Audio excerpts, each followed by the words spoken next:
What's up? What's up? What's up? What's up, good people? It's your girl KB. You know what I do, and you know why I do it. Now, initially, I read this devotional, and it didn't spark anything from me or in me. And I started thinking about it, and if you've been following my videos, you know I have like a musical soundtrack. I have a musical mind. I either plug in a hymn or I think of some kind of music that I've heard there where a lyric applies. And after reading this and sitting with it for a couple of minutes, I posted the video, The Center of My Joy, to go along with this reading, and I'm going to read the reading in a minute, but I just want to recite a couple of lines from the song. It says, Jesus, you're the center of my joy. All that's good and perfect comes from you. And then I started really thinking about that. And God's will for us is good and perfect. So even when something is seemingly bad for me, it's God's good and perfect will. And see, now that this reminds me of another song, Make It All Right. Because if it's God's good and perfect will, then it is definitely all right. Amen. And in the lyrics of that song, Make It All Right, it's like, you come through before. So once again, Lord, make it all right. Let me just get into the reading. God alone knows our future. And the scriptural references Genesis chapter 6. I know you don't want me to read the whole Bible chapter, especially from the Old Testament. So look it up. It says, the longer we walk with the Lord, the more we realize that we really don't know what each new day will bring.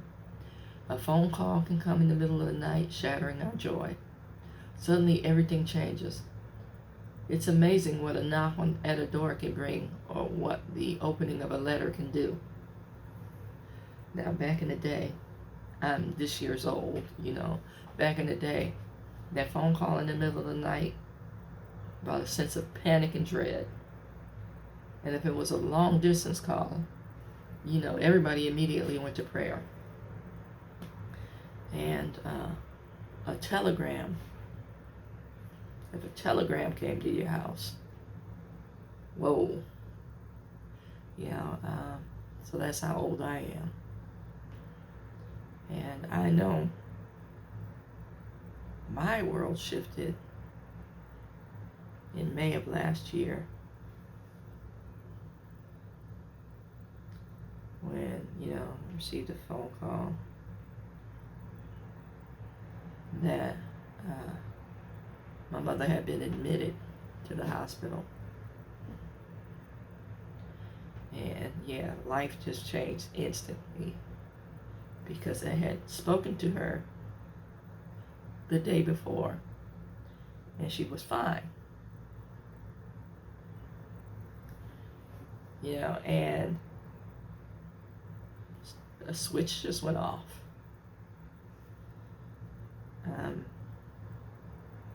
By August, she was gone. And she never really, I want to say, regained her right mind. She was in and out.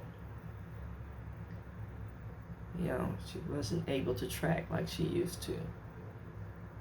Amen. But let me just get into the reading. But I want us to reflect on the life-changing events that we've experienced and how they've come to us, and then how we responded mentally, emotionally, spiritually, and physically. The writer says, I don't say these things to conjure up fear in our hearts, but simply to remind us that God alone knows our future. And there is no safer, no better, no more rewarding place to be than in the nucleus of His will, regardless of where that may be. We are only finite beings. We can only see the present and the past. The future is a little frightening to us. So we need to hold on to His hand.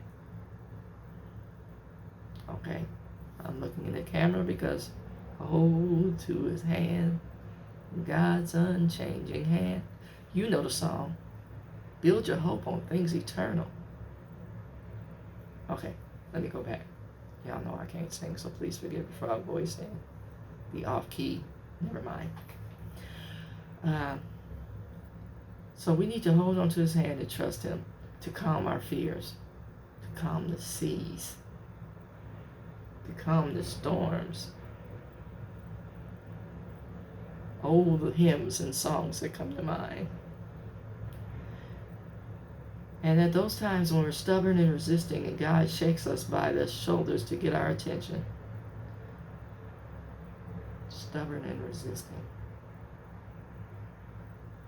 You know, God, I'm going to continue to do what I want to do, when I want to do it, and how I want to do it. And I'm going to ask that you walk through this and just bless me, even though I am willfully and determined in my disobedience. Does that make any sense to you? But that's how we do God.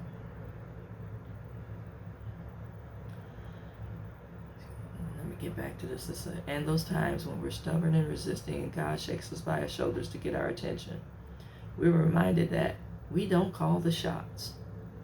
God has a plan for us. Mysterious though it may seem, and we want to be in the center of it. We want to be all up in God's business. All up in God's business. Telling Him how to bless us. You know, and when we look at the things that we consider blessings, it's a tooth fairy list. It's a Dear Santa letter. You know, it's a gimme. And then, you know, I think a great deal of our disobedience is because we're disappointed because God didn't honor our gimme list.